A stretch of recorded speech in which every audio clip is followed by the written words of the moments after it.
Dando sequência, vamos iniciar então a nossa próxima atração. Neste momento, vamos abrir a mesa de debate com o tema Literatura Fantástica. Bem, passo a palavra então, para iniciarmos mais uma mesa de debate, ao nosso mediador Sérgio Máximo.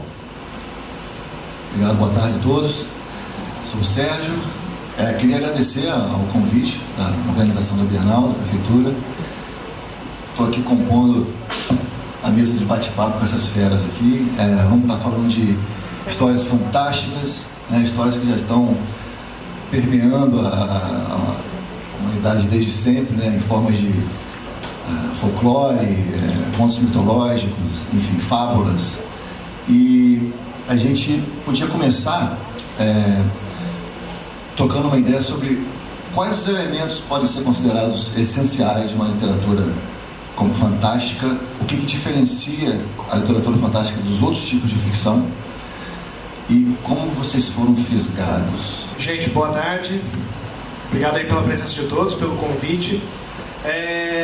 Cara, eu não consigo dizer quando que eu fui fisgado pela literatura fantástica, pela fantasia de uma maneira em geral.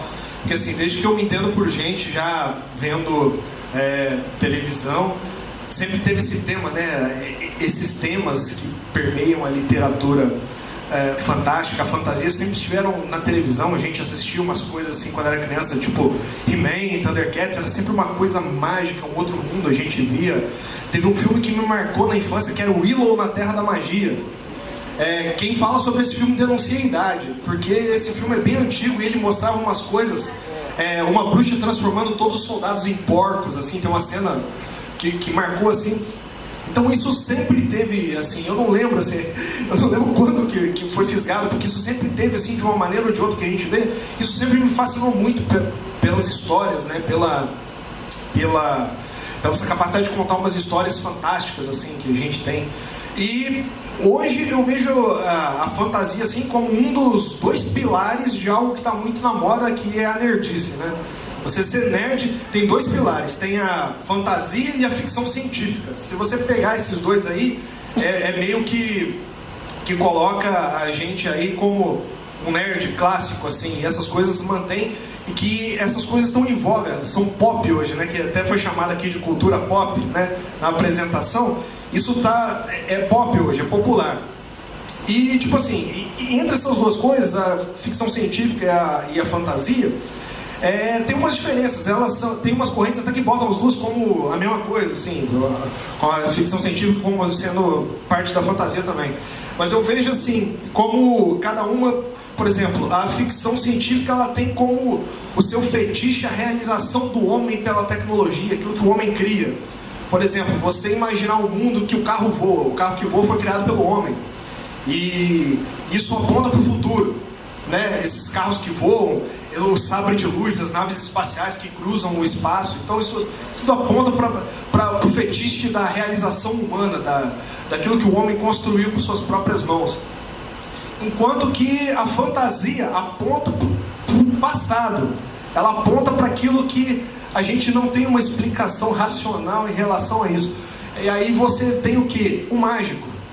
Você tem aquilo que não é explicado de uma maneira racional. A mágica sempre está em toda essa literatura, essas histórias, está sempre como algo inexplicável. Por exemplo, no Harry Potter, a magia não é explicada. Tem lá, a magia existe, pronto. E é sempre uma coisa assim, mais voltada para o passado, onde você pensa assim nessas histórias fantásticas, você pensa em dragões de uma época que já não existem mais, você pensa em ambientes rurais, uma coisa mais natural, enquanto a ficção científica você pensa naquele futuro distópico, onde a tecnologia destruiu tudo, onde houve guerra, meio que essas duas coisas. Então, essa coisa do mito, que a gente não explica de uma maneira racional, e que foi se incorporando na nossa cultura, foi se incorporando nas nossas histórias, E eu vejo isso aí como uma fantasia. Essa coisa da gente não saber explicar, mas ao mesmo tempo ter uma paixão tão grande, uma atração tão grande por aquilo que a gente não consegue explicar. Mais ou menos isso aí. Bacana. A gente nem percebe, né, que a fantasia está na nossa vida desde sempre. Desde os desenhos que a gente vê de Disney, né, há décadas que a Disney está aí contando. Às vezes a fantasia ela serve com um papel de educador moral, né, daquela noção de certo e errado, o bom e o mal. Às vezes, hoje é mais entretenimento, a gente não estranha mais olhar para uma tela e ver um cachorro e um gato conversando como se fossem pessoas. A gente não tem esse estranhamento mais. E o que me leva a... Acho que o grande desafio, enquanto produtor de literatura fantástica, é trabalhar na questão da suspensão da descrença. Eu lembro quando o primeiro filme do Homem de Ferro foi lançado, aquele frisson, a gente estava falando sobre isso, eu voltei até 10 anos de idade, né? Eu vi o filme várias vezes, aquela loucura, né?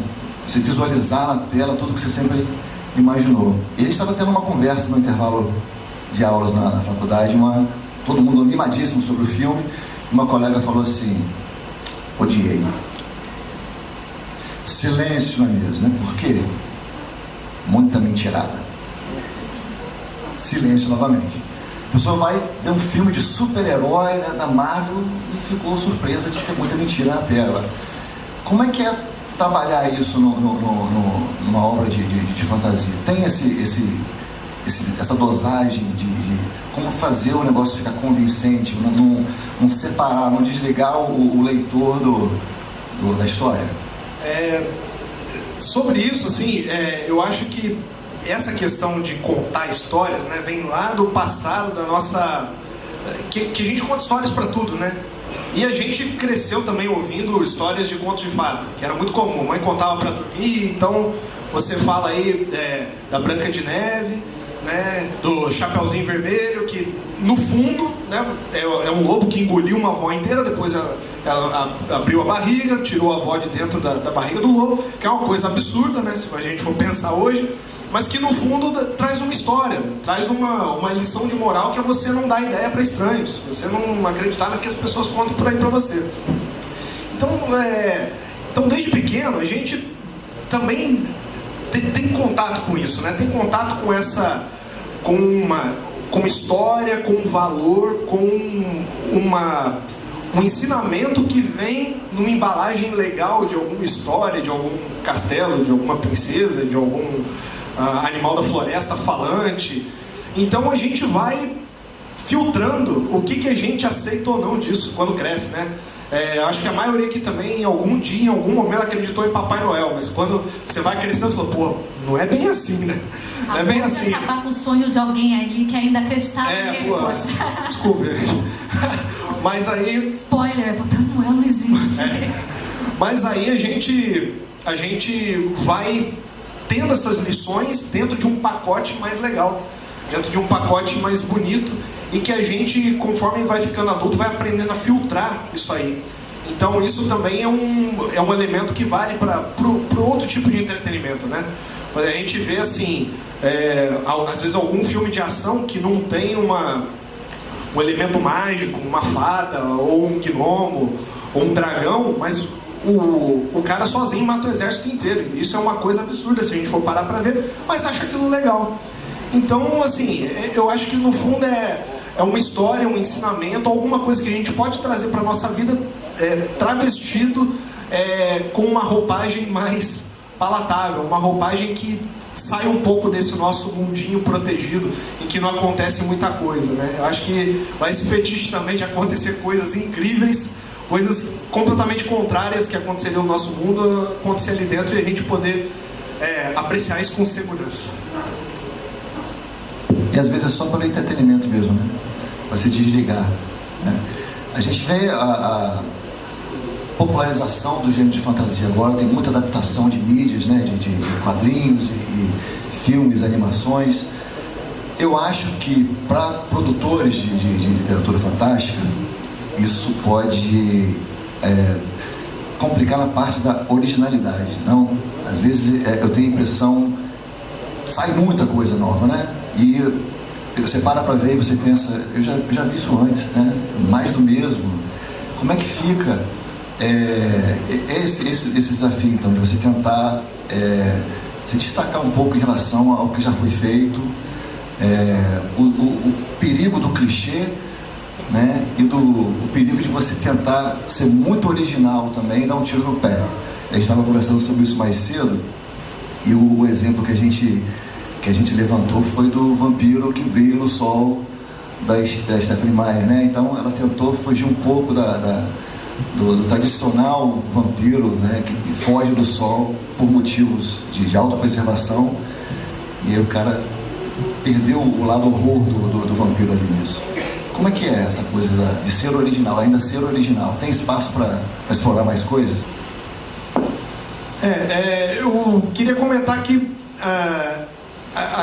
é tipo o que acontece com as notas musicais, né? A gente fala que é compor uma música porque as 7 notas musicais já existem, você só rearranja ali da maneira que você quer para fazer uma música nova, mas a música já está ali.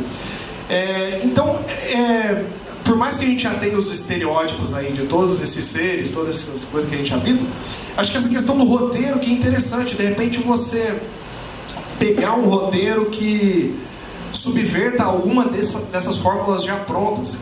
Tem muito disso também, né? Você pega um roteiro que subverte isso aí. Coloque aquele herói do cavalo branco, aquele príncipe como um príncipe falho, um príncipe feio, sabe? Tem umas maneiras dos roteiristas fazerem que... E foi esse raciocínio que transformou Frozen na maior animação. Eles subverteram todos os conceitos que eram tradicionais de uma animação da Disney. Isso, aí esse espírito do tempo vai pegando, né, e puxando para a audiência, que vai pedindo essas novas maneiras de contar a história, esses novos roteiros, esses novos personagens. Os elementos vão estar todos lá, né? Você tem a floresta, tem um animal que fala, tem o dragão, o lobisomem, o robô, mas a maneira que vai se fazer isso é que ao nosso tempo eu acho que reflete cada vez mais essa nossa humanidade, sempre aquele aspecto humano que a gente precisa e quer ver refletido ali na história de alguma maneira.